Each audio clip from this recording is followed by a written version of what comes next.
أعوذ بالله من الشيطان الرجيم. بسم الله الرحمن الرحيم. يا أيها الذين آمنوا ليستأذنكم الذين ملكت أيمانكم والذين لم يبلغوا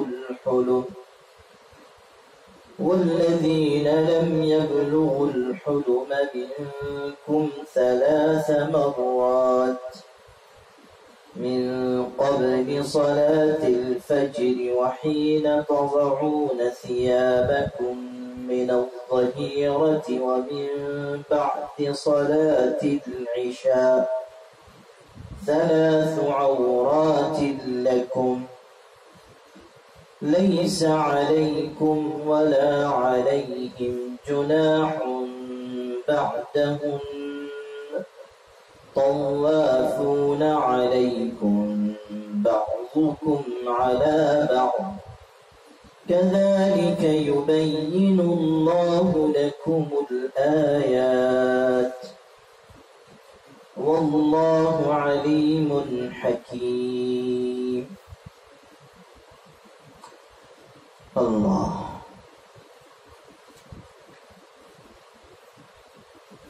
پناہ پکڑتا ہوں میں اللہ کی شیطان مردود سے. اللہ کے نام سے شروع کرتا ہوں جو بےحد مہربان بار بار رحم کرنے والا ہے. اے ایمان والو،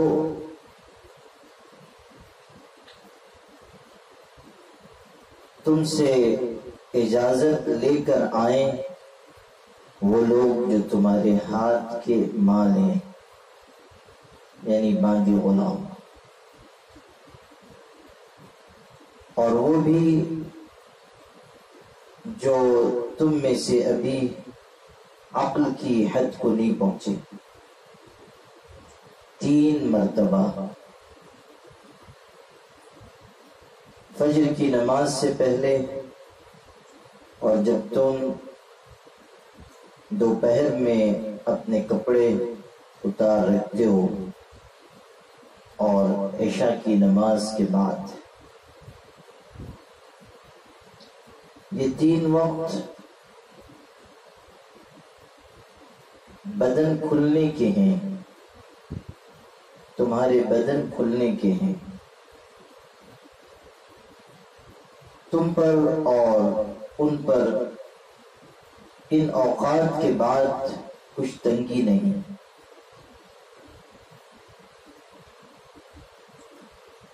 ایک دوسرے کے پاس زیادہ آنے جانے والے ہیں. اسی طرح اللہ تعالیٰ تمہارے لیے آیتوں کو کھول کھول کر بیان کرتا ہے، اور اللہ علم والا حکمت والا ہے.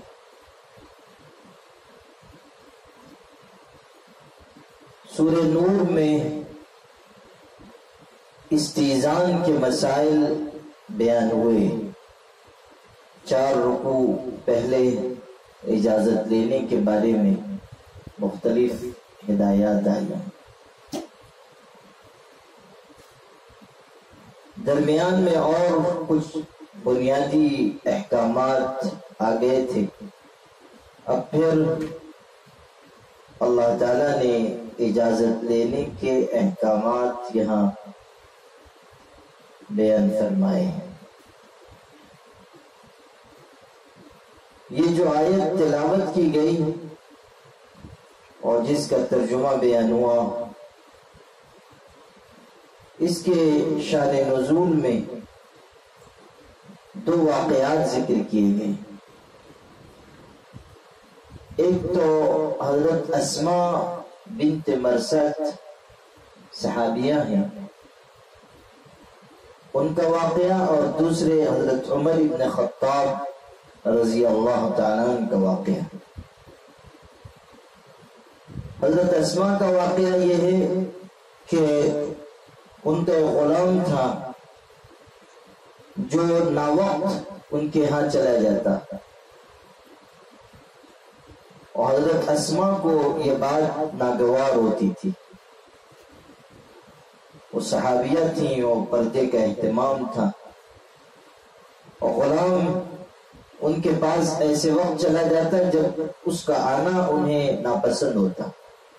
انہوں نے حضور اکرم صلی اللہ علیہ وسلم سے بات عرض کی، شکایت کی، تو آپ صلی اللہ علیہ وسلم پر قرآن مجید کی یہ آیت اتری جس میں غلاموں کو بھی اجازت لینے کا پابند بنایا گیا. حضرت عمر بن خطاب رضی اللہ تعالیٰ عنہ کا واقعہ یہ ہے کہ ایک انصاری غلام کو حضور صلی اللہ علیہ وسلم نے دوپہر کے وقت بھیجا کہ بلا کر لاؤ، حضرت عمر کو بلا کر لاؤ. وہ گئے انصاری غلام اور حضرت عمر کے گھر ایسے وقت داخل ہوئے اور ان پر ایسی حالت میں نظر پڑی جس کو وہ مناسب خیال نہیں کرتے تھے. حضرت عمر رضی اللہ تعالیٰ اسی ضمن میں یہ آیت اتری جس میں غلاموں کو پابند بنایا گیا کہ وہ بھی اجازت دیں، اس لیے کہ باندی غلام وہ بے روک ٹوک آتے جاتے تھے، اس لیے کہ وہ تو کام کاج کرتے تھے. طوافون علیکم بعضکم علی بعض آگے کہا گیا کہ ایک دوسرے کے پاس آنا جانا لگا رہتے ہیں. قاری صاحب ذرا ادھر بھی توجہ فرمائیں. تو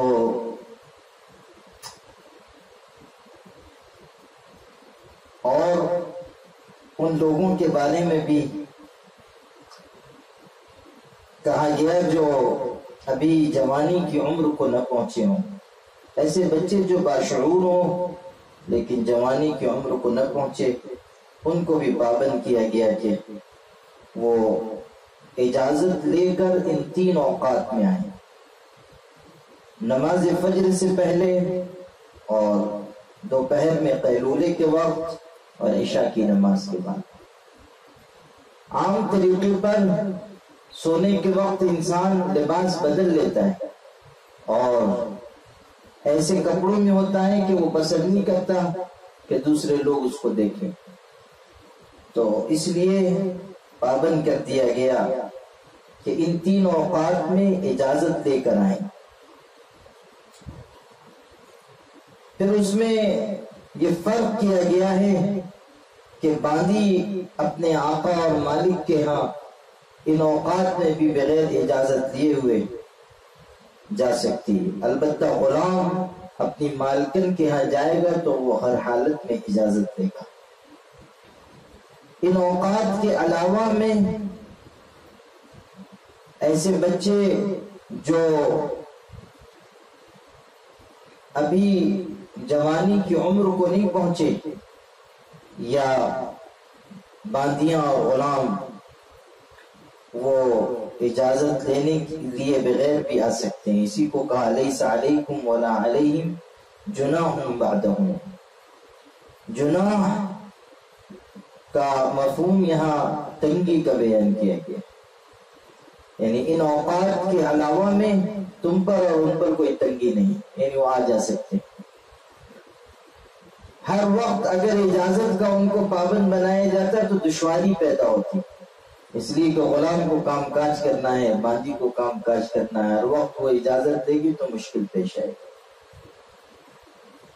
وَإِذَا بَلَغَ الْأَطْفَالُ مِنْكُمُ الْحُلُمَ، اور جب تم میں سے لڑکے عقل کی حد کو پہنچ جائیں، فَلْيَسْتَأْذِنُوا كَمَا اسْتَأْذَنَ الَّذِينَ مِنْ قَبْلِهِمْ، تو ان کو ویسے ہی اجازت دینی چاہیے جیسے ان سے اگلے لوگ اجازت لیتے رہے ہیں. جو لوگ اجازت لے کے گھر میں داخل ہوتے ہیں، جیسا کہ پہلے آیتیں آ چکی کہ بغیر اجازت لیے ہوئے اور سلام کیے ہوئے گھر میں داخلہ بنائیں، تو اب جب بچے جوانی کی عمر کو پہنچ گئے تو وہ بھی اسی حکم میں داخل ہو گئے. جو پہلی آیت تھی لا تدخلوا بیوتا غیر بیوتکم حتی تستأنسوا وتسلموا علی اہلها، اب بچوں پر بھی وہی حکم لاگو ہوگا. اس لیے کہ وہ باشعور ہو گئے. کذالک یبین اللہ لکم آیاتی، اسی طرح اللہ تعالیٰ تمہارے لیے اپنی آیتوں کو کھول کھول کر بیان کرتا ہے. واللہ علیم حکیم، اور اللہ علم والا ہے، حکمت والا ہے. والقواعد من النساء اللاتي لا يرجون نكاحا فليس عليهن جناح ان يضعن ثيابهن غير متبرجات بزينة. اور جو عورتیں گھروں میں بیٹھ رہنے والی ہیں، جن کو نکاح کی کوئی امید نہیں رہی، ان پر کوئی گناہ نہیں ہے کہ وہ اپنے کپڑے اتار دیں. یہ نہیں کہ اپنے زیب و زینت کو ظاہر کرنے والیاں ہوں. وَإِن يَسْتَعْفِفْنَ خَيْرٌ لَهُنَّ، اور اس سے بھی بچیں تو ان کے حق میں بہتر ہے. واللہ سمیع علیم، اور اللہ سننے والا ہے، جاننے والا ہے. وہ خواتین جو بوڑھی ہو گئی اور جن کو نکاح کی کوئی امید باقی نہیں رہی، جن میں کوئی کشش باقی نہیں رہی، عمر آ گئی ان کی، ایسی عورتوں کے لیے گنجائش رکھی گئی. ظاہر ہے کہ اب ان میں کسی طرح کی کوئی کشش باقی نہیں رہی، اور اب ان کا ضرورت سے زائد کپڑے اتار دینا اس میں کوئی حرج نہیں. جیسے برقع نہ پہنے کوئی حرج کی بات نہیں، بوڑھی ہو گئی. فقہاء نے تو یہاں تک لکھا ہے کہ اگر ان کی باہیں ظاہر ہو جائیں، ہاتھ ظاہر ہو جائیں، کوئی حرج کی بات نہیں، اس لیے کہ اب وہاں فتنے کا اندیشہ نہیں. البتہ ان کے لیے بھی اجنبی مردوں کے سامنے پیٹ، پیٹھ یا ناف سے نیچے بدن کا حصہ کھولنا منع ہے. سر کھولا جا سکتا ہے، چہرہ کھولا جا سکتا ہے، باہیں بھی کھل گئیں، کوئی حرج کی بات نہیں. یہ صرف اس بنیاد پر ہے کہ اب بڑھاپے میں ان کو زیادہ تنگی نہ ہو، دشواری نہ ہو، اور ان کے لیے یہ رعایت رکھی جائے تاکہ ان کو تنگی پیش نہ آئے. یہ جو لفظ استعمال کیا گیا تبرج کا، غیر متبرجات بزینہ، یہ شرط لگائی گئی ہے کہ اپنا سنگھار دکھاتی نہ پھرے. یعنی یہ عورتیں بھی اگر برقع اتار رہی ہیں یا چہرہ ان کا کھلا ہوا ہے تو اس کا مقصد اظہار زینت نہ ہو، بلکہ اس کا مقصد آسانی حاصل کرنا ہو. یعنی گنجائش جو شریعت نے رکھی ہے اس کو حاصل کرنا ہو. یہ نہ ہو کہ خوب بن سنور کے اور جوان عورتوں سے زیادہ اپنے آپ کو بنا سوار کے وہ اپنی زینت کے اظہار کے لیے ایسا کریں، یہ نامناسب ہے. علماء نے یہ بات لکھی ہے کہ اگر اس مقصد سے ایسی عورتیں اپنے زیب و زینت کے اظہار کے لیے اگر زائد ضرورت کپڑے اتارتی ہیں، چہرہ سر ظاہر کرتی ہیں، تو وہ گنہگار ہوں گے، اور ایسا کرنا گناہ ہے اور حرام ہے. اسی لیے یہ قید لگائی گئی غیر متبرجات بزینہ، کہ یہ نہ ہو کہ اپنا سنگھار، اپنی زیب و زینت دکھاتی پھریں. جو بوڑھی عورتیں ہیں ان کے لیے گنجائش رکھی گئی. البتہ یہ کہا گیا وَإِن يَسْتَعْفِفْنَ خَيْرٌ لَهُنَّ، اگر اس سے بھی بچے تو بہتر ہے. یعنی اگر وہ اس عمر میں بھی پردہ کرتی ہیں بہتر ہے.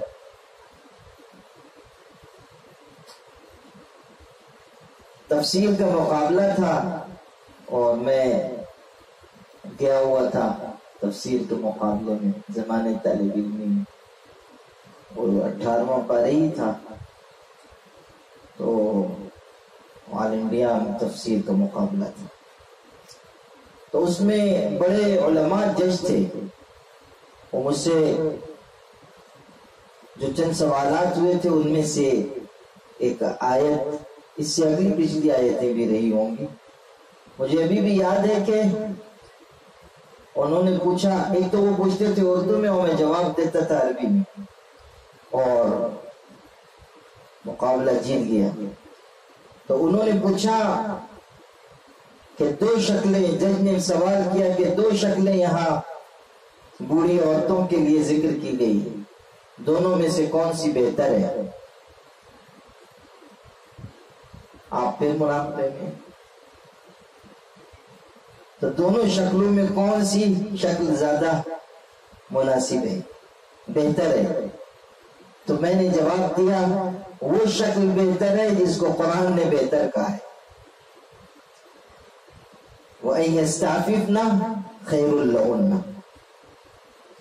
حیدرآباد میں ایک بزرگ تھے شاہ مسکین رحمت اللہ علیہ، ان کی خدمت میں ایک خاتون آئی،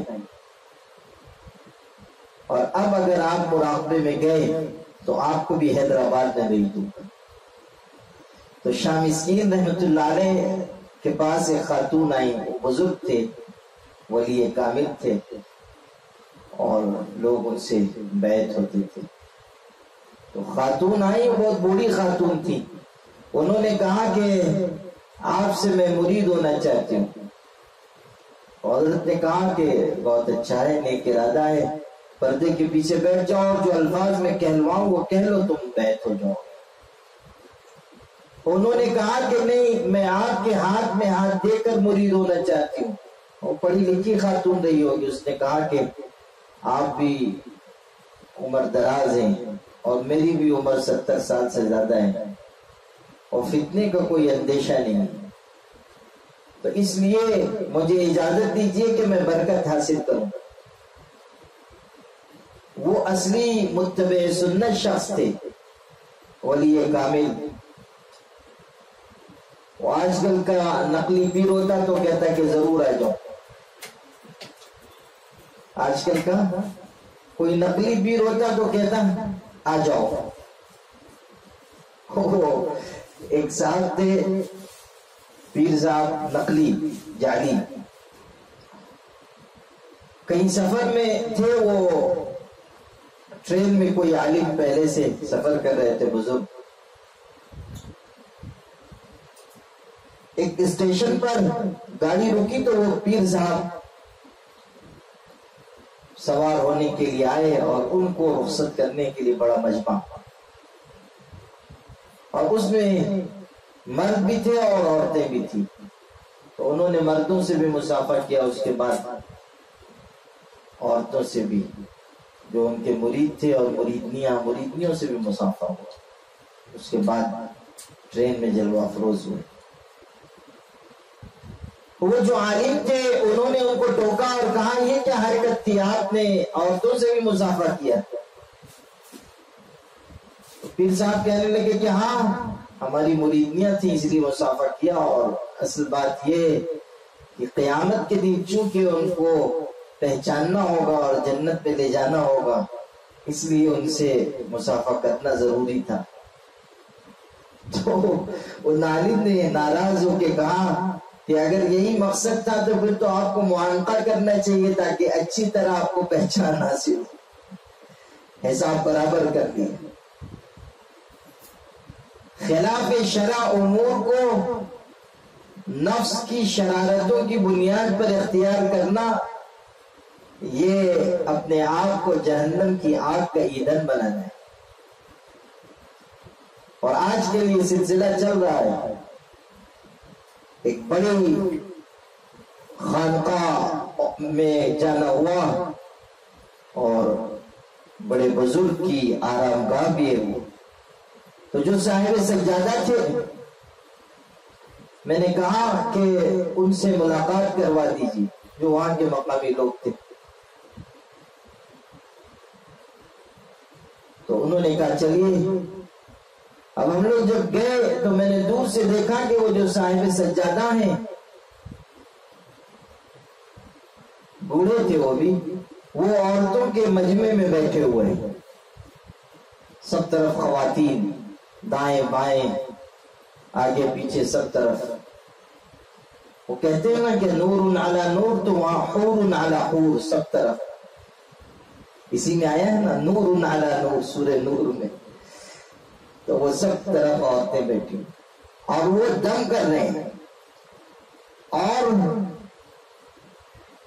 2-3 عورتیں ان کا سر دبا رہی ہیں اور 2-3 ہاتھ دبا رہی ہیں، ادھر سے ہاتھ دبا رہی ہیں، 2-3 ادھر سے ہاتھ دبا رہی ہیں، اور بوتل لے کے آتی ہیں عورتیں اور وہ پھونک رہے ہیں، اور آدھے منٹ سے بھی کم میں پھونک رہے ہیں. پتہ نہیں کیا پڑھ رہے تھے، لا حول ولا قوت الا باللہ پڑھ کے دم کر رہے تھے. وہ آئی بوتل اور دم کیا ہوگا، اور عورتیں دم کروا کے بڑھتی جانی. مجمع خواتین میں جلوہ افروز تھی اور ان کی مالش بھی، خدمت بھی جاری تھی. یہ جو خلاف شرع امور پیروں نے اختیار کیے، اس نے دین کو نقصان پہنچایا.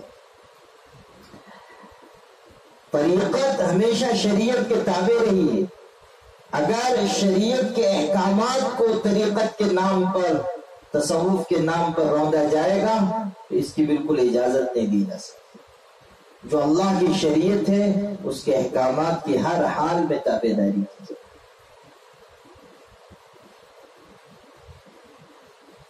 تو وہ بیچارے اصلی پیر تھے جو حیدرآباد والے تھے، تو انہوں نے کہا کہ نہیں، گنجائش نہیں.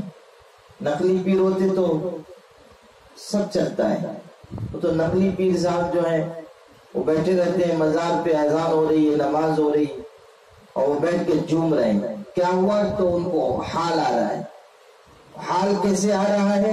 تو ذرا ان کے جو لمبے لمبے بال ہیں وہ ہٹا کے دیکھیے تو پتہ چلتا ہے کہ کان میں ہیڈ فون لگا ہوا ہے اور قوالی سن رہے اور حال آ رہا ہے. ایسے حال کی وجہ سے قوم پہ بدحالی آئی. نماز کی، ذکر کی، تلاوت کی، عبادت کی، خدا کے احکامات و فرائض کی پابندی نہیں ہوگی تو کہاں سے قوم خوشحالی کا شکار ہو، کہاں سے قوم کو خوشحالی حاصل ہو؟ ہرگز نہیں. تو انہوں نے کہا کہ اس کی گنجائش نہیں ہے. واقعہ میں آپ کو سنا رہا تھا، شاہ مسکین رحمۃ اللہ علیہ نے کہا کہ نہیں، پردے کے پیچھے بیٹھ جائیے، خاص کہلوا دیتا ہوں کہ اس نے کہا کہ میں بھی بوڑھی ہوں اور آپ بھی بوڑھے ہیں، کوئی فتنے کا اندیشہ نہیں ہے. تو انہوں نے بڑا خوبصورت جواب دیا. فرمایا کہ یہ سچ ہے کہ تو بھی بوڑھی ہے اور میں بھی بوڑھا ہوں، مگر یاد رکھ اللہ کی شریعت کل بھی جوان تھی اور آج بھی جوان. شریعت جوان ہے، اس کے احکامات پورے کیے جائیں. وہی بات قرآن کہہ رہا ہے کہ اگر بڑھاپے کی عمر میں بھی احتیاط ہو تو بہتر ہے. البتہ اگر بوڑھی عورتیں زائد کپڑے اتار دیں، برقع نہ پہنے، چہرہ ظاہر ہو جائے، ہاتھ ان کے ظاہر ہو جائیں، سر ظاہر ہو جائے تو اس پر کوئی گناہ کی بات نہیں ہے. شرط یہ ہے کہ زیب و زینت کا اظہار مقصود نہ ہو. آسانی حاصل کرنا مقصود ہے تو کوئی حرج کی بات نہیں. اسی لیے آخر میں یہ بھی کہہ دیا کہ واللہ سمیع علیم، اور اللہ سننے والا، جاننے والا ہے. یعنی خدا دیکھ رہا ہے کہ اگر زائد ضرورت کپڑے اتارے گئے یا برقع اتارا گیا ہے تو مقصد کیا ہے؟ مقصد آسانی حاصل کرنا ہے یا مقصد اظہار زینت ہے؟ لیس علی الاعمى حرج ولا علی الاعرج حرج ولا علی المریض حرج. اندھے پر کوئی تکلیف نہیں ہے اور نہ لنگڑے پر اور نہ بیمار پر کوئی حرج نہیں. اس کا مفہوم 2 طریقے پر بیان کیا گیا ہے. ایک تو اگلا جو حصہ آ رہا ہے جو کھانے پینے سے متعلق ہے، اس سے جوڑ کر بیان کیا گیا کہ اگر کوئی شخص نابینا ہے یا پیر سے معذور ہے یا بیمار ہے تو ایسے لوگوں کا تندرست اور صحت مند لوگوں کے ساتھ کھانا کوئی حرج کی بات نہیں. یہ اگلے مضمون سے جوڑ کر یہ مفہوم بیان کیا. اور دوسرا مفہوم مفسرین نے یہ بیان کیا ہے اور اس سے فقہاء نے کئی اصول بھی نکالے ہیں. وہ یہ کہ جو احکامات ایسے ہیں کہ جن کے بجا لانے کے لیے صحت و قوت ضروری ہے، وہ ان لوگوں کے لیے لازم اور ضروری نہیں ہے. جیسے جہاد ہے، شاہ عبد القادر صاحب نے موضوع القرآن میں لکھا ہے کہ جہاد، حج، اس طرح کی چیزیں ان لوگوں کے لیے بل بنا عذر اس طرح لازم نہیں ہے جیسے صحت مند کے. بیمار ہے کوئی شخص، وہ مسجد نہیں جا سکتا، جماعت اس کے ذمہ سے نہیں ہے، ساقط ہے. کوئی تکلیف ہے، پیروں میں کوئی تکلیف ہے، جماعت کے لیے نہیں جا سکتا، کوئی حرج کی بات نہیں. جمعہ کے لیے نہیں جا سکتا، کوئی حرج کی بات نہیں.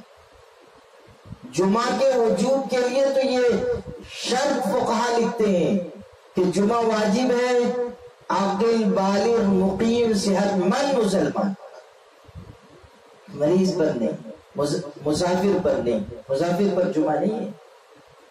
اسی طرح جو شخص مجنون ہے اس پر جمعہ نہیں ہے. تو گنجائش بیان کی جا رہی ہے کہ معذوروں کا عذر اللہ کے ہاں قابل قبول ہے. نابینا کا اور جو پیر سے معذور ہو اور جو بیمار ہو، بیمار کی تو اتنی رعایت کی گئی کہ اگر وہ گھر میں بھی کھڑا ہو کر نماز نہیں پڑھ سکتا تو بیٹھ کر نماز پڑھے، بیٹھ کر بھی نہیں پڑھ سکتا تو لیٹ کر پڑھے، لیٹ کر نہیں پڑھ سکتا تو اشارے سے نماز پڑھ لے، گنجائش رکھی گئی. بیمار ہے کوئی شخص، روزہ نہیں رکھ سکتا، چھوڑ دے، بعد میں روزے کو دوہرا لے، گنجائش رکھی گئی. اللہ تعالیٰ نے فرمایا ما جعل علیکم فی الدین من حرج، سورہ حج میں ما جعل علیکم فی الدین من حرج، اللہ نے دین میں تم پر تنگی نہیں رکھی، اللہ نے کشادگی رکھی ہے، آسانی پیدا کی.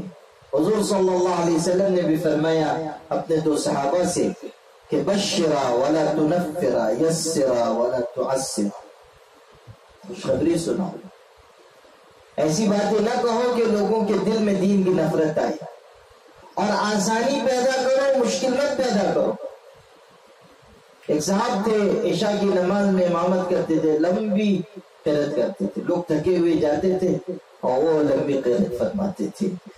حضور صلی اللہ علیہ وسلم کا زمانہ تھا، حضرت سے کہا گیا کہ فلاں نے نماز پڑھا دے اور عشاء کی نماز بہت لمبی لمبی سورت.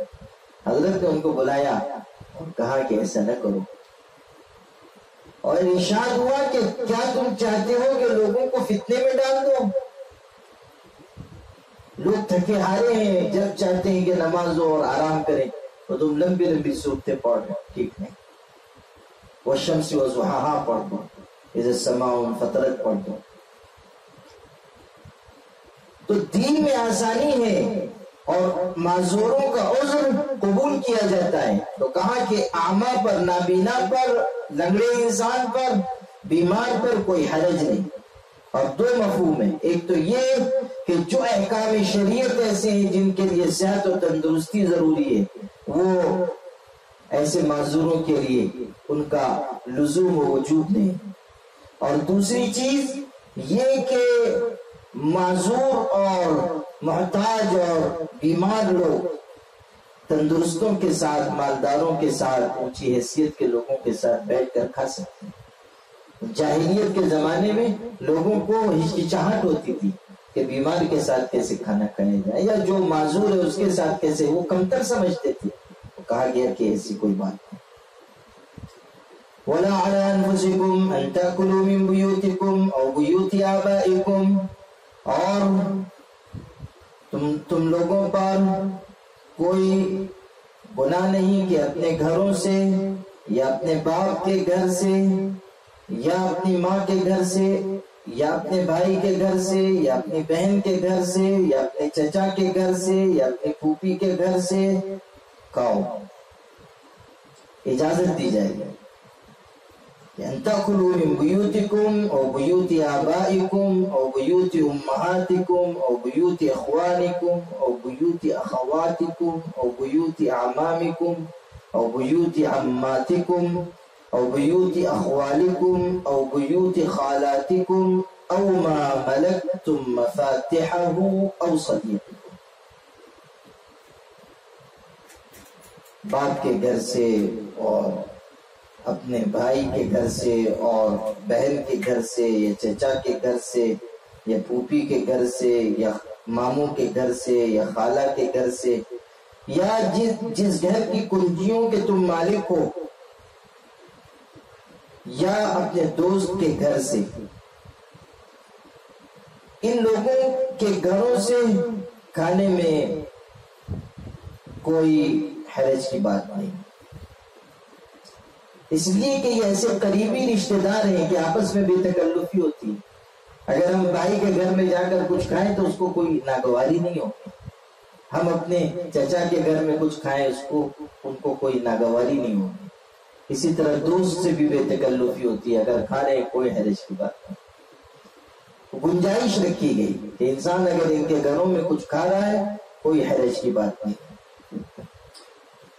اس لیے کہ ان سے بے تکلفی ہے اور ان کو کوئی تکلیف نہیں ہوگی، بلا اجازت ہم نے ان کے گھر میں جا کر کھانا کھایا کوئی ان کو تکلیف نہیں ہوگی، بلکہ جو محبت کرنے والے ہوتے ہیں ان کو تو خوشی ہوتی، ان کو خوشی ہوتی۔ امام شافعی رحمۃ اللہ علیہ مہمان تھے بادشاہ کے ہاں، خلیفہ کے ہاں، اور بادشاہ ان کی بڑی قدر و منزلت کرتا تھا، اور حکم تھا کہ ان کی ضیافت کا بہترین انتظام کیا جائے اور کھانے کی فہرست بنائی جاتی تھی۔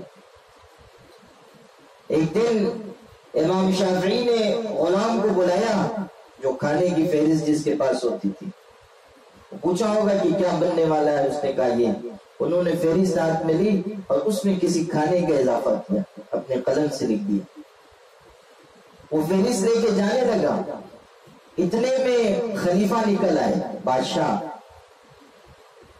غلام سے پوچھا کہاں جا رہے ہو، کہاں سامان لانے، کھانا بنانا ہے، اور آج تو حضرت امام صاحب نے بھی ایک کھانے کی فرمائش کی اور لکھ کر دیا ہے، اچھا، کہا لاؤ فہرست دکھاؤ، فہرست دیکھی انہوں نے اور حضرت کے قلم سے اس پر لکھا ہوا تھا، وہ خلیفہ بادشاہ اتنا خوش ہوا، اس نے کہا کہ امام صاحب نے لکھ کر دیا ہے، اس خوشی میں تم کو آزاد کرتا ہوں، غلام کو آزاد کرتے ہیں۔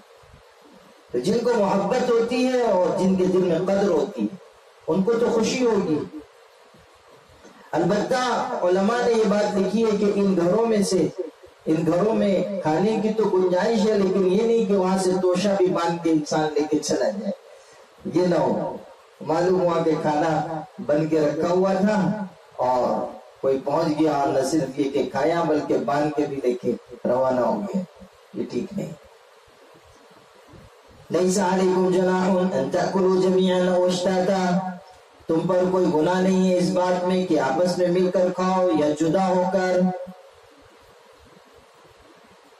دونوں طرح انسان کھانا کھا سکتا ہے، چاہے تو تنہا کھائے اور چاہے تو لوگوں کے ساتھ مل کر کھائے، اور ایک مطلب یہ بھی ہو سکتا ہے کہ چاہے تو اکیلا کھائے چاہے کسی مہمان کے ساتھ کھائے۔ آیت کا پس منظر یہ بیان کیا گیا ہے کہ ایک قبیلہ تھا بنی لیس ابن بکر کنانی، اس قبیلے میں ایک آدمی تھا جو بڑا سخی انسان تھا، وہ مہمانوں کی بڑی ضیافت کرتا تھا اور کبھی تنہا کھانا نہیں کھاتا تھا۔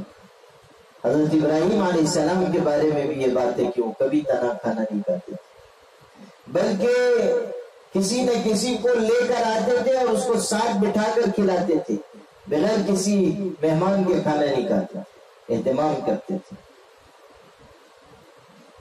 اور یہی ان کی ادا تھی جو اللہ کو بہت پسند تھی، سخاوت۔ جبریل علیہ السلام آئے تھے اور حضرت ابراہیم سے انہوں نے پوچھا تھا کہ اللہ تعالیٰ سوال کرتا ہے کہ تم جانتے ہو هل تدری لمن اتخذتک خلیلا، جانتے ہو کہ میں نے تم کو اپنا خلیل کیوں بنایا؟ حضرت ابراہیم نے کہا کہ نہیں، اللہ زیادہ بہتر جانتا ہے۔ تو حضرت جبریل نے کہا کہ اللہ نے مجھے یہ کہہ کر بھیجا ہے کہ میں آپ کو بتاؤں کہ لأن العطاء احب الی، تمہیں خرچ کرنا عطا کرنا نوازنا پسند ہے، اسی ادا کی وجہ سے ہم نے اپنا خلیل بنایا۔ اس میں حکمت ہے، چونکہ اللہ تعالیٰ بھی دینے والا ہے، اور اللہ تعالیٰ کی کا دریائے سخاوت ہمیشہ جوش میں ہوتا ہے۔ اللہ ہمیشہ عطا کرتا ہے، اس کے خزانے لامحدود ہیں۔ اور ہم یہ دیکھتے ہیں کہ دوست ایسے شخص کو کوئی شخص دوست بناتا ہے جس کی عادت اس سے ملتی جلتی ہو، اگرچہ کہ مخلوق اور خالق میں کوئی تقابلی نہیں، اور اللہ تعالیٰ کی شان تو بہت ہی بلند و بالا ہے، لیکن دینے کی صفت بندے میں بھی ہے اور اللہ تعالیٰ عطا کرنے والا ہے۔ تو جس بندے میں اللہ نے دینے کی صفت کو دیکھا اور عطا اور بخشش اور نوازش کو محبوب جانا، اللہ تعالیٰ نے اس کو اپنی دوستی کا تاج پہنایا۔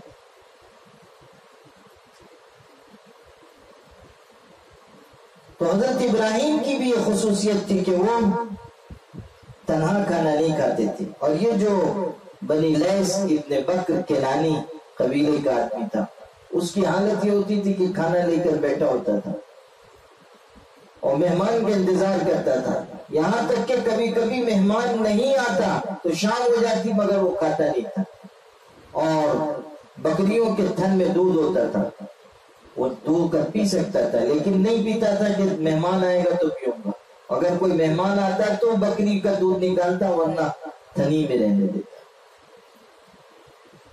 اس شخص کی جو عادت تھی اس کے سلسلے میں آیت اتاری گئی کہ اگر کوئی انسان تنہا بھی کھا لے کوئی حرج کی بات، اور اگر لوگوں کے ساتھ مل کر کھائے، مہمان کے ساتھ مل کر کھائے تب بھی بہتر بات ہے۔ لیس علیکم جناح ان تأکلوا جمیعا او اشتاتا، ایسے ہی گھر میں اگر سب کے ساتھ مل کر بیٹھ کر کھا رہے بہت اچھا ہے، بہت مناسب ہے، محبت بڑھے گی، لیکن اگر الگ الگ بھی کھا رہے ہیں تو کوئی حرج کی بات نہیں ہے، کوئی گناہ نہیں ہے، کوئی خلاف شرع بات نہیں ہے، اگر آدمی اپنے کمرے میں کھا لیتا ہے کوئی حرج کی بات۔ حضور صلی اللہ علیہ وسلم سے ایک شخص نے آ کر کہا، اللہ کے رسول میں کھاتا تو ہوں لیکن آسودہ نہیں ہوتا، شکم سیر نہیں ہوتا، کھاتا ہوں مگر پیٹ نہیں بھرتا۔ حضرت نے فرمایا شاید تم اکیلے کھاتے ہو گے، لوگوں کے ساتھ مل کر کھاؤ، آسودگی حاصل، برکت حاصل۔ اچھا، یہ جو بات پیچھے ذکر کی گئی تھی کھانے پینے سے متعلق، درمیان میں آ گئی، معاملہ چل رہا تھا اجازت لینے کا، اب پھر ارشاد ہوتا ہے فَإِذَا دَخَلْتُمْ بُيُوتًا فَسَلِّمُوا عَلَىٰ أَنفُسِكُمْ تَحِيَّةً مِّنْ عِندِ اللَّهِ مُبَارَكَةً طَيِّبَةً، پھر جب گھروں میں جانے لگو تو سلام کرو اپنے لوگوں کو، نیک دعا ہے اللہ تعالیٰ کے یہاں سے برکت والی، صاف ستھری، پاکیزہ۔ جو اجازت اور استئذان کے مسائل چل رہے تھے، پھر ارشاد ہو رہا ہے کہ گھر میں داخل ہو سلام کرو، سلام کر کے داخل ہو، اور بتا دیا گیا کہ یہ تو دعا ہے بہترین، پاکیزہ، اللہ تعالیٰ کی طرف سے برکت والی دعا۔ سلام یہ صرف رسمی کوئی جملہ نہیں ہے کہ بھئی ملاقات ہو رہی ہے یا گھر میں داخل ہو رہے ہیں یا جدا ہو رہے ہیں تو کہہ دینا، یہ دعا ہے اور یہ اللہ تعالیٰ کا ذکر ہے، تحیۃ من عند اللہ مبارکۃ طیبہ، اور اس پر بڑا اجر ہے۔ حضور صلی اللہ علیہ وسلم نے اجر بیان فرمایا، تشریف رکھتے تھے، ایک شخص آئے، انہوں نے کہا السلام علیکم، آپ نے فرمایا عشرون، اس کو 20 نے کی۔ پھر ایک آئے، انہوں نے کہا السلام علیکم ورحمۃ اللہ، آپ نے فرمایا 30 نے کی۔ پھر آئے ایک، انہوں نے کہا السلام علیکم ورحمۃ اللہ وبرکاتہ، آپ نے فرمایا 40، ان کو 40 نے کی۔ الفاظ بڑھتے گئے تو اجر بھی بڑھتا چلا گیا۔ آپ صلی اللہ علیہ وسلم نے یہ بات بے ارشاد فرمائی کہ سلام میں پہل کرنے والا اللہ سے سب سے زیادہ قریب، سلام میں پہل کی جائے۔ ارشاد ہوا کہ جب تک ایمان نہیں لاؤ گے جنت میں داخل نہیں ہو سکتے، اور جنت میں اس وقت تک اور مومن ایمان کے کمال درجے کو اس وقت تک تم نہیں پہنچ سکتے جب تک کہ ایک دوسرے سے محبت نہ کرو۔ اولا ادلکم علی شیء اذا فعلتموه تحاببتم، کیا تم کو ایسی چیز نہ بتاؤں کہ اگر کرو گے تو ایک دوسرے سے محبت کرنے لگو گے؟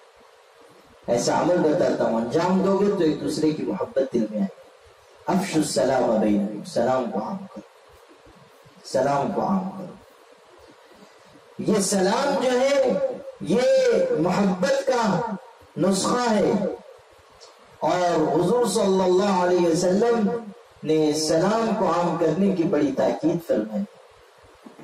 یا یہ بھی ادب سکھایا گیا کہ جو شخص سوار ہے وہ پیدل کو سلام کرے، پیدل چلنے والا بیٹھے ہوئے لوگوں کو سلام کرے، جو شخص بڑا ہے اور وہ راستے سے گزر رہا ہے، بچے کھیل رہے ہیں کود رہے ہیں، چھوٹے ہیں بچے کھیل کود میں لگے، سلام کریں، بچوں کو بھی سلام کریں۔ سلام میں پہل کرنے سے اجر بڑھ جائے گا، اور پھر سلام کیا گیا تو جواب دینا واجب ہے۔ علماء نے لکھا ہے کہ سلام کرنا تو سنت ہے لیکن جواب دینا واجب ہے۔ مومن کا مومن پر حق ہے کہ وہ سلام کا جواب دے۔ نبی پاک صلی اللہ علیہ وسلم نے ارشاد فرمایا کہ مسلمان کا مسلمان پر 6 حق ہے۔ اگر مسلمان بیمار ہو جائے عیادت کے لیے جائے۔ بیمار پرسی بڑی نیکی ہے، انسان بیمار کی خیریت پوچھنے جائے اور اس کو دعا دے، تسلی دے، لا بأس طہور انشاءاللہ۔ یہ تسلی تو ہے جو حضور صلی اللہ علیہ وسلم عیادت کے موقع پہ کہتے تھے، فکر نہ کرنا اچھے ہو جاؤ، یہ مطلب ہے لا بأس طہور انشاءاللہ۔ اور بیماری تمہارے گناہوں کو دل دینے کا، تمہیں پاک کر دینے کا ذریعہ ہوگی، لا بأس طہور انشاءاللہ۔ اور پھر یہ کہ اس کو دعا دے کہ اسأل اللہ العظیم رب العرش العظیم یشفیک، اللہ سے سوال ہے کہ تم کو شفا دے۔ حدیث میں 7 مرتبہ بیمار کے پاس جا کر یہ دعا پڑھنی چاہیے، اور بیمار بھی آمین آمین کہتا جائے، آواز سے پڑھے، اور بیمار بھی آمین کہے، تو انشاءاللہ اس کو شفا ہو گی۔ تو دعا دے، بیمار پرسی کرے، خیریت دریافت کرے، تسلی دے، چلائے۔ بیمار پرسی کے بھی آداب ہیں، یہ نہیں کہ آدمی گیا اور وہیں پہ اس نے اعتکاف کر دیا، بیمار بیچارہ پریشان ہے ویسے، اور اس کو کوئی ضرورت پیش آ جائے، اس کو کوئی تکلیف ہو، کروٹ بدلنی ہو یا دوا کھانی ہو یا کوئی اور حاجت و ضرورت ہو، اب لوگ بیٹھے ہوئے ہیں وہ مروت میں کہہ بھی نہیں سکے، یہ ٹھیک نہیں۔ آدمی جائے اور عیادت کرے اور جلد لوٹ آئے، وہاں قیام نہ کر لے۔ ایک بزرگ تھے، وہ بیمار ہوئے، عیادت کرنے والے گئے اور وہیں بیٹھ کے مجلس لگ گئی اور بات چیت چل رہی ہے، اور وہ بیچارے پریشان ہو رہے، لیکن یہ لوگ اٹھنے کے لیے تیار نہیں۔ تو انہوں نے کچھ اشارے میں کہا کہ لوگ آ جاتے ہیں اور پریشانی ہوتی ہے، عیادت کے لیے آتے ہیں یا ملاقات کے لیے آتے ہیں اور پریشانی ہوتی ہے، تو وہ عقل کے ایسے بدھو کہ تب بھی نہیں سمجھا انہوں نے کہ ہم لوگوں کو اب چلے جانا چاہیے۔ ان میں سے ایک کہنے لگا کہ حضرت لوگ پریشان کرتے ہیں تو دروازہ میں بند کر دوں، یعنی آنے والا کوئی نہ آئے۔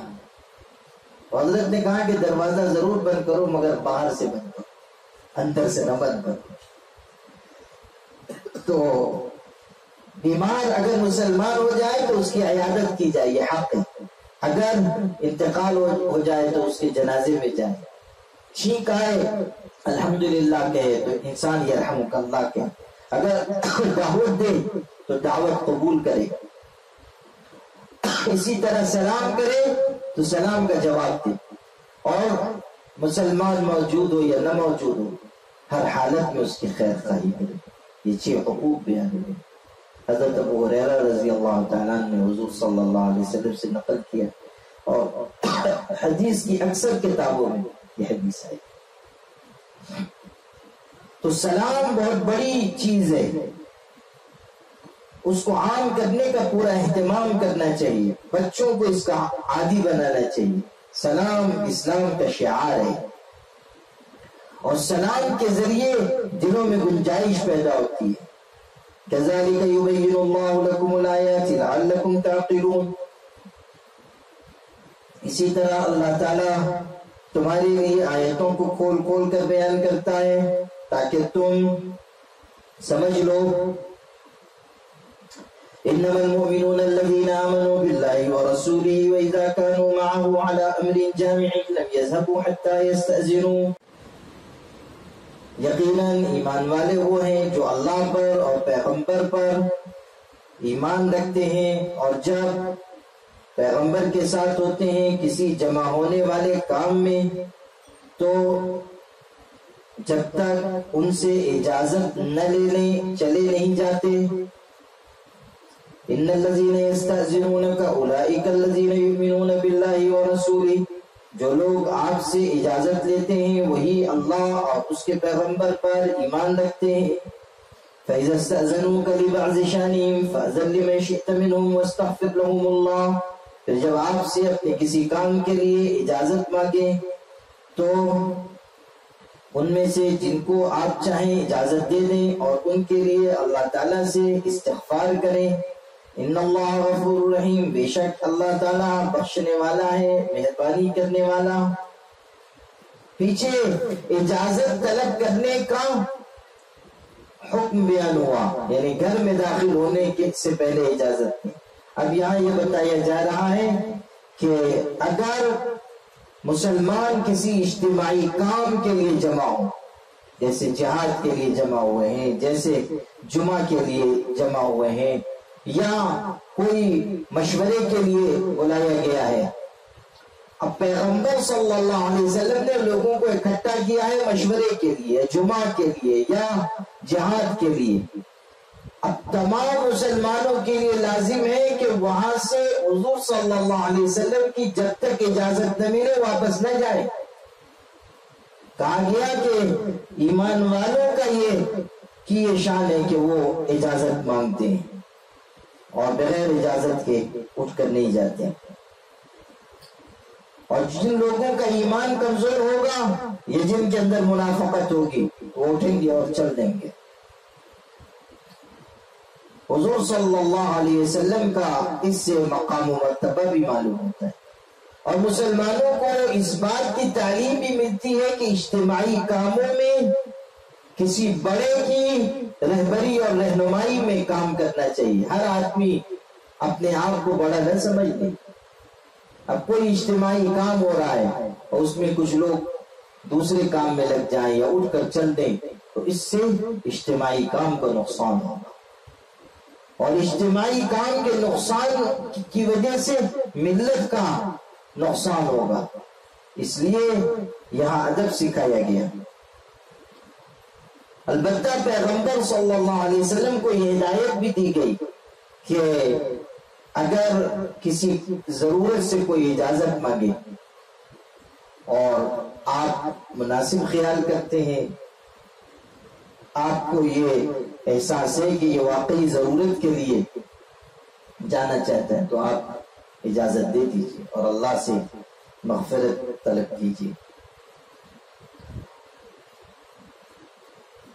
لا تجعلوا دعاء الرسول بينكم كدعاء بعضكم بعضا.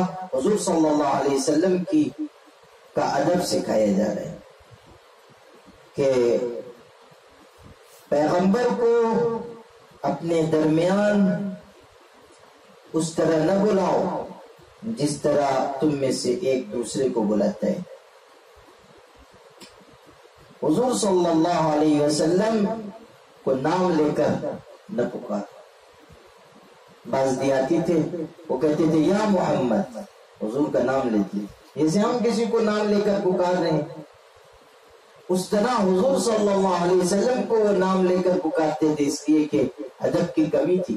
مقام آشنا نہیں تھے. حضور صلی اللہ علیہ وسلم کا جو مرتبہ ہے وہ نہیں پہچانتے تھے، اس لیے نام لے کر پکارتے تھے. منع کیا گیا کہ ہرگز ایسا نہ کرو.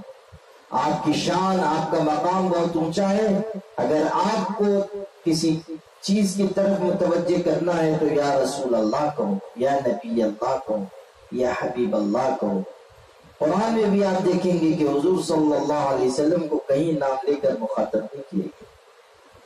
انبیاء کے نام ہیں، یا آدم اسکن انت وزوجک الجنہ، آدم تمہاری بیوی جنت ہے، نام دیا گیا.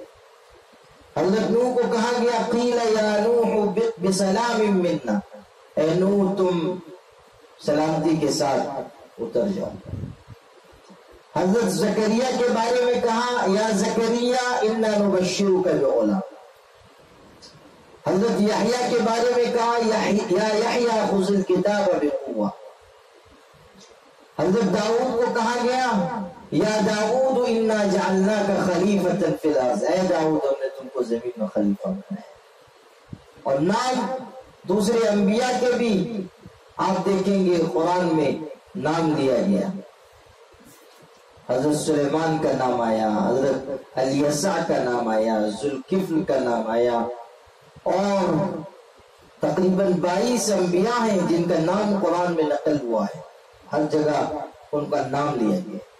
لیکن حضور صلی اللہ علیہ وسلم کو نام سے مخاطب کہیں بھی نہیں کیا گیا. یا محمد پورے قرآن میں کہیں نہیں، یا احمد پورے قرآن میں کہیں نہیں.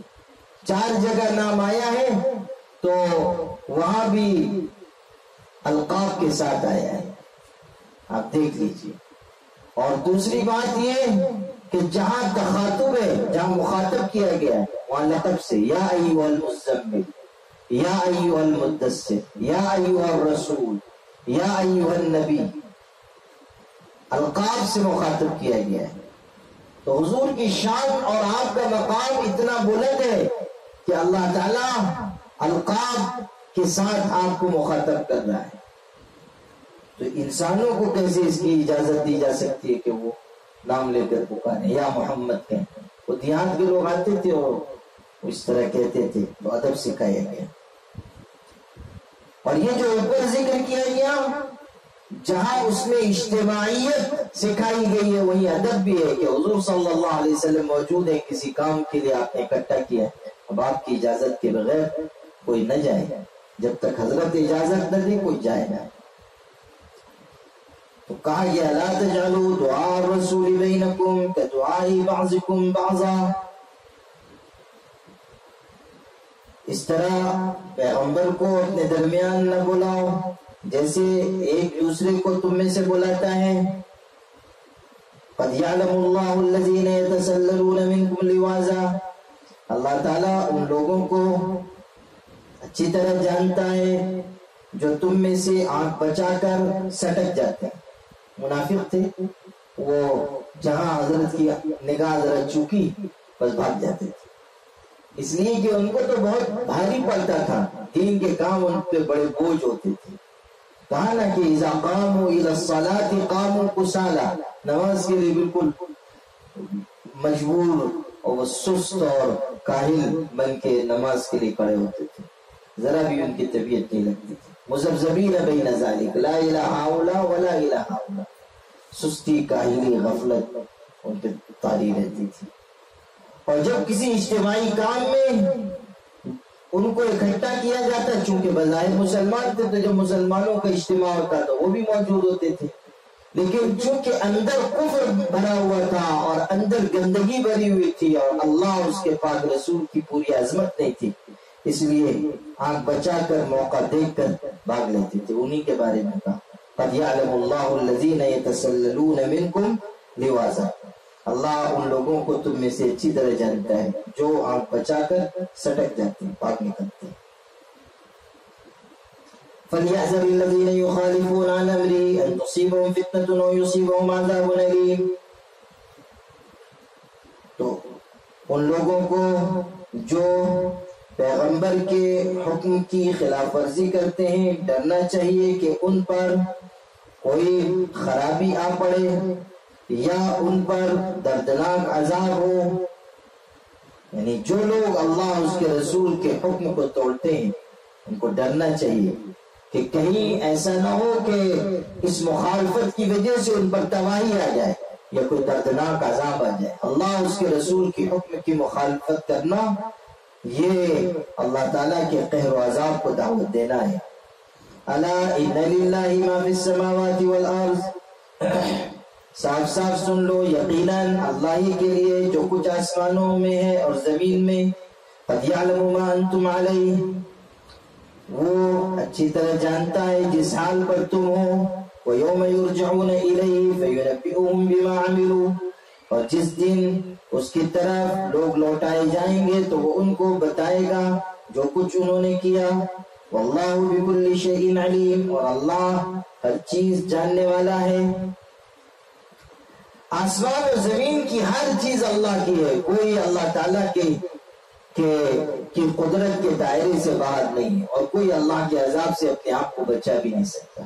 اور ایک دن ایسا آنے والا ہے کہ جب سب دودھ کا دودھ اور پانی کا پانی کر دیا جائے گا اور ساری چیزیں کھول دی جائیں گی اور سارے اعمال ظاہر کر دیے جائیں گے، اور اللہ سارے انسانوں کو بتائے گا جو کچھ وہ کما کر لے گئے۔ اللہ ہر عمل کو دیکھ رہا ہے، ہر بات کو سن رہا ہے، اور اللہ تعالیٰ ہر چیز کو جاننے والا ہے۔ جو ہستی تمام چیزوں کا علم رکھنے والی ہے اور جس کے احاطے قدرت میں ہر ایک چیز ہے، اس اللہ سے کوئی مجرم کیسے بچ سکتا ہے؟ اگر کوئی آنکھ بچا کر حضور کی مجلس سے بھاگ جا رہا ہے تو کیا وہ اللہ تعالیٰ کی نگاہ میں نہیں ہے؟ اور کیا اگر وہ پیغمبر کے حکم کو توڑ رہا ہے تو اپنے آپ کو دنیا کی تدبیروں اور حیلوں اور بہانوں کی وجہ سے اللہ کے عذاب سے بچا سکے گا؟ اسی کا بیان ہے کہ اللہ تعالیٰ ہر چیز کو جان رہا ہے، اللہ تعالیٰ سے کوئی کام چھپا ہوا نہیں ہے۔ سورہ نور کا اختتام اسی آیت پر ہوا، اور انشاءاللہ کل سورہ فرقان کا درس شروع ہوگا۔ بارک اللہ لی ولکم فی القرآن العظیم ونفعنی وإیاکم بالآیات والذکر الحکیم، انہ تعالی جواد کریم ملک ودود۔